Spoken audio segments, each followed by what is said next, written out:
You a fraud jumps in. Buddy Hield is going to get hot in the playoffs, and some team is going to pay. Missed his first 2 shots. So then made his next 2. He means some team is going to pay, as in like the opponent you're playing, not somebody who's going to pay him in the summer. In the offseason, right? Because he didn't mention the offseason, so I felt like he mentioned the opponent in the postseason. He missed his first 2 shots. He then made his next 2. Yep. And then he went on to miss some more. We keep talking about it. Yeah, he's been bad the last 2 games. He was 3 for 12, 1 for 7 from beyond. He was in there in the final minutes of the game with the Jaquavion Smiths, Jeff Doughton, our guy Ricky was in the game.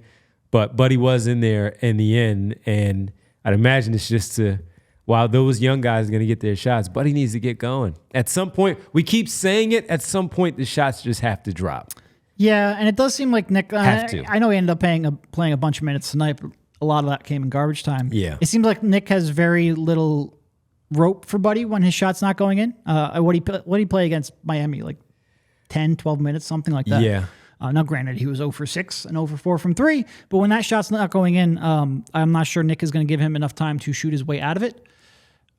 And shooting is really all he does. And look, Buddy had a couple of decent games. The Clippers game jumps immediately to mind. And his gravity is always going to be a little bit helpful with Embiid, even when the shot's not going in, because teams will continue to defend it. But you really would like just to see him free himself. The Sixers run something to get him open so he has a chance to get a few more open looks, because taking 2, 3, 4 threes per game, it's just not enough. He needs to get shots up in volume to really have an impact on his team, and that hasn't really happened all that much of late. Remember when he came out again, I don't want to say too much.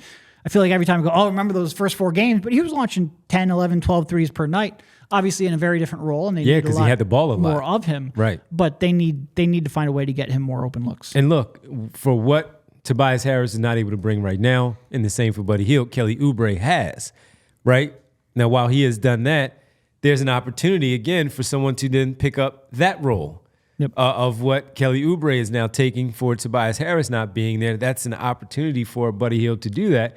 And again, he's just simply not doing that. So I hope you're right, you're a fraud, that he does get hot, because they're going to need him. And I would really like to see the best of Buddy Hield in that situation where he is rolling and he's making teams pay defensively because of how hot he is going. And then that opens things up for Maxey, Oubre, Harris, and certainly Joel Embiid. We all silly like the mayor.